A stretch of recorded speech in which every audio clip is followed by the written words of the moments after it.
நண்பர்களே வணக்கம். நம்ம இந்த வீடியோ பதிவில் என்ன பார்க்க போகிறோம் அப்படின்னோம்னா, இன்று 26/8/2026 ஹயக்ரீவர் ஜெயந்தி. ஹயக்ரீவர் ஜெயந்தி என்பது விஷ்ணுவின் குதிரைமுக அவதாரமாக ஹயக்ரீவர் பூமியில் அவதரித்த நாளாகும். இந்த புனித நாள் ஆவணி மாதத்தின் திருவோண நட்சத்திரத்தில் இன்று ஆகஸ்ட் 26 புதன்கிழமை வருகிறது. ஹயக்ரீவர் கல்வி மற்றும் ஞானத்தின் கடவுளாக கருதப்படுவதால் இந்த நாளில் அவரை வழிபடுவதன் மூலம் கல்வி, ஞானம் மற்றும் செல்வவளம் பெருகும்.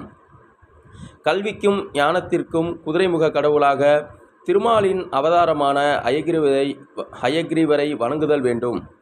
கல்வியில் சிறக்க சொல்ல வேண்டிய ஸ்லோகம்: ஞானாந்தமயம் தேவம் நிர்மல ஸ்படிக்ரத்ரம் ஆதாரம் சர்வ வித்யானாம் ஹயக்ரீவம் உபாஸ்மதே. இதன் பொருள் என்ன என்றால், தூய மெய்ஞான வடிவமும் ஸ்படிகம் போன்ற தூய்மையானவரும் அறிவு அனைத்திற்கும் ஆதாரமானவரும் ஆகிய ஹயக்ரீவரை வணங்குகிறேன் அப்படிங்கிறதான். ஹயக்ரீவரோட மகா மந்திரத்தை பார்க்கலாம். ஓம் ஸ்ரீம் ஹ்ரௌம் ஓம் நமோ பகவதே ஹயக்ரீவாய விஷ்ணவே மஹ்யம் மேதம் பிரஜனம் பிரச்ச ஸ்வாகா. இதனுடைய இன்னொரு மந்திரம் இருக்குது. ஓம் ஸ்ரீம் க்ளம் ஐம் ஐம் ஐம் க்ளீம் க்ளீம் க்ளௌம் க்ளௌம் ஹ்ரீம் ஓம் நமோ பகவதே ஹயக்ரீவாய மஹ்யம் தேகம் பிரஜனம் பிரச்ச ஸ்வாகா.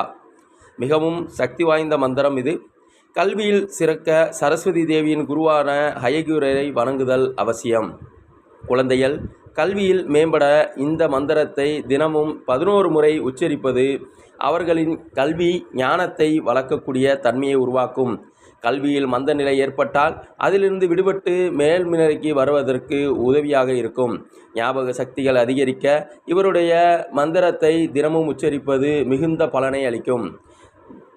பிள்ளைகள் வீட்டில் எங்கு அமர்ந்து படிக்கிறார்களோ அந்த இடத்தில் இந்த ஹயக்ரீவர் படத்தை மாட்டி வைத்து வழிபாடு செய்வது மிகுந்த நன்மைகளை தரும். நண்பர்கள், இதை தெரிந்து வாழ்வில் வளம் பெற வேண்டுகிறேன். நன்றி, வணக்கம், வாழ்க வளத்துடன்.